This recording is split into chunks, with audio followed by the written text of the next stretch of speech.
اس طرح نہ کریں کہ ہمارے ورکر ہمارے باپ بننا شروع ہو جائیں کہ کس کے ساتھ میں بیٹھوں کس کے ساتھ نہ بیٹھوں. مجھے علم ہے, مجھے پتہ ہے میری حدود کیا ہے, میری لمیٹیشن کیا ہے, لیکن اس طرح یہ سیاست تو نہیں ہوئی. یہ تو آپ ہمیں کہہ رہے ہیں کہ آپ کی انگلی ہم پکڑیں گے اور اسی طرح چلیں گے. مبشر لقمان ہوا یا اے ٹو زی جو بھی ہوا, جو گزشتہ زندگی میں جن کے ساتھ میرا تعلق رہا ہے ان کے ساتھ ہاں البتہ میری موجودگی میں کوئی خان صاحب ان کے خاندان کے خلاف کوئی ہردہ سرائی کرے گا, پھر آپ اس وقت دیکھیں کہ پھر میں اپنے عمل سے کیا ثابت کرتا ہوں. یہ سب کان کھول کے سن لو, میں 30-31 سال سے اس پیشے سے وابستہ ہوں. مبشر لقمان کی 8 سال تک میں نے کیسز میں ان کو ڈیفینڈ کیا ہے. اس وقت میں ان کا وکیل بنا تھا جب وہ پاکستان تحریک انصاف سے لگاؤ رکھتے تھے. تو لہٰذا اگر کسی کے ساتھ میرا اتنا پرانا تعلق ہے, اس کے وکیل رہا ہوں, تو ان کے ساتھ بیٹھنے پہ مجھ سے کوئی سوال نہ کریں. البتہ میرے عمل کو آپ ضرور دیکھیں. مبشر لقمان نے میرے سے انٹرویو لیا. اس انٹرویو میں نے, چونکہ ان کی آڈینس تقریباً پٹواری زیادہ ہیں, ان کی آڈینس آپ دیکھیے, وہ کمنٹ سے پتہ چل جائے گا. میں نے پاکستان تحریک انصاف کا موقف ان کی آڈینس کو پہنچایا انٹرویو کے ذریعے. 6 ماہ انتظار کرو پاکستانیوں, ایسے ایسے لطیفے اور شگوفے دیکھیں گے اور ایسے ایسے مناظر دیکھیں گے کہ وہ آدمی کا دل کرے گا کہ سر ابلی ہوئی کڑھائی میں دے دوں. کیا حکمران ملے ہیں, 6 ماہ صبر کرو. آپ یہ مریم نواز اور اس کی میڈیا ٹیم اور یہاں اسلام آباد میں حکومت کے آپ شاہانہ خرچے دیکھیں گے, آپ پاکستانیوں آپ کی سٹی گم ہو جائے گی. ایسے حکمران نازل ہوئے ہیں, کمال کا زرداری صاحب اور پھر شہباز شریف صاحب. ابھی تو بیرون ملک دورے انہوں نے کرنے ہیں, اور ذرا پاکستان کو معیشت میں ترقی دینے کے لیے انہوں نے سوئٹزرلینڈ بھی جانا ہوگا. آپ دیکھیں گے ان کے شاہانہ خرچے. موجودہ حکومت 5 سال پورے کر پائے گی, آپ کو لگ رہا ہے؟ مجھے تو یہ لگ رہا ہے کہ 5 ماہ اگر یہ نکال لیں اور 5 ماہ کے بعد عوام پیچھے ہوگی اور یہ آگے بھاگ رہے ہوں گے. مرزا صاحب آپ کو ایف آئی اے سے وہ نوٹس بھی آ گیا کہ آپ پیش ہوں 18 کو, تو جا رہے ہیں, انہوں نے کہا اگر آپ کے پاس جی میں جاؤں گا اور دوں گا.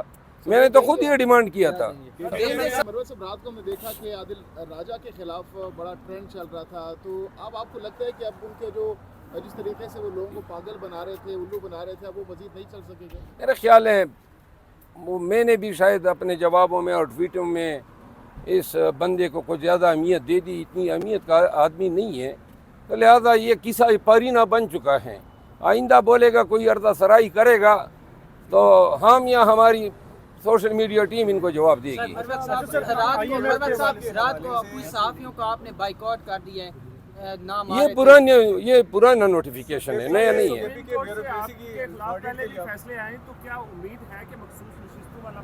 اگر آپ کو امید ہے تو ہمیں بھی ہے. نہیں, خان صاحب کو اور پاکستان تحریک انصاف خیبر پختونخوا میں پولیس نے, ڈپٹی کمشنر نے جس طرح پنجاب میں کیے ہیں, اس سے کہیں زیادہ یا اسی برابر ظلم و جبر وہاں پہ کیا ہے.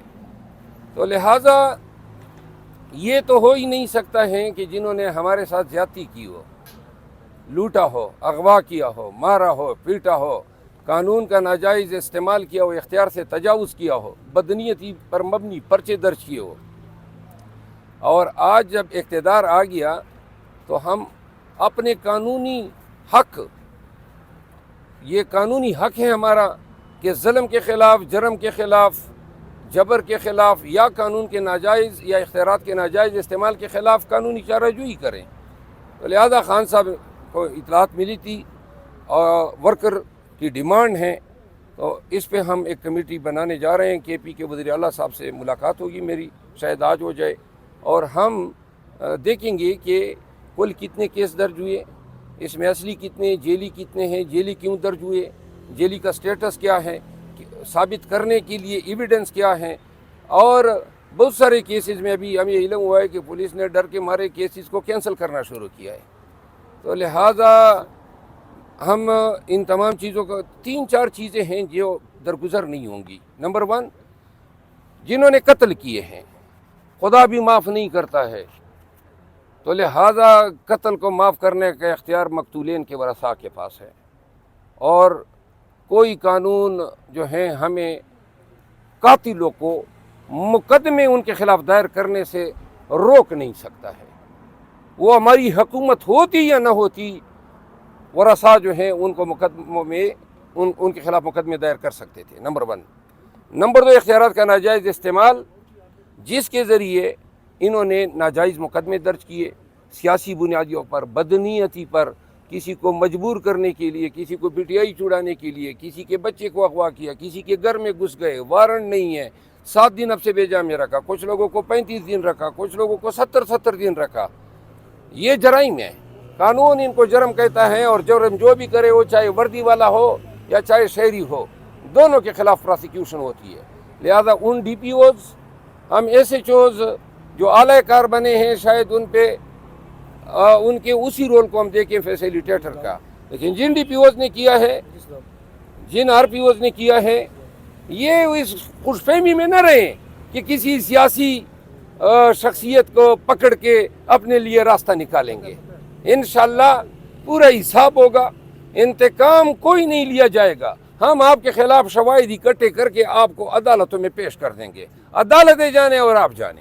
ایک بات میں بتا دوں، نون والے اور کچھ صحافی حضرات ہردہ سرائی کر رہے تھے پشاور ہائی کورٹ کے خلاف، روزانہ بیٹھ کے کہ پشاور ہائی کورٹ گویا کسی کے ساتھ ملی ہوئی ہے۔ اب یہ بھی ذرا دیکھ لیں کہ یہی پشاور ہائی کورٹ ہے، اور 5-0 کے ریشو سے انہوں نے ہماری پٹیشن خارج کی ہے۔ اب تو ان کو چپ لگ گئی ہے، عدالتوں کی توہین کرتے ہوئے تو یہ ان کی زبانیں بڑی باہر نکل آ جاتی ہے۔ یہ بھی دیکھیں نا، فیصلہ ہمارے خلاف آیا ہے، لیکن آپ عدالت کی امپارشیلٹی کو ضرور سرائیں۔ جہاں پہ کیس بنا ہے پشاور ہائی کورٹ نے دیے ہیں، جہاں ان کی دانش میں نہیں بنا ہے انہوں نے انکار کیا ہے۔ مریم نواز نے گاڑی کے ٹائر تبدیل کرنے کے لیے 4 کروڑ روپے مانگ لے، حکومت سے ایسی کون سی گاڑی ہے کہ اس کے ٹائر 4 کروڑ کے ہیں؟ میرے خیال میں جہاں تک مجھے علم ہے وہ تو 2.5 کروڑ ہے، آپ نے کچھ بڑھا دیے ہیں، تو وہ آپ لوگ اپنے نالج کو ذرا اپڈیٹ کیا کریں۔ 2 کروڑ 72 لاکھ کو آپ نے 4 کروڑ بنا دیے۔ دیکھیں آپ لوگ صحافی ہیں، ایک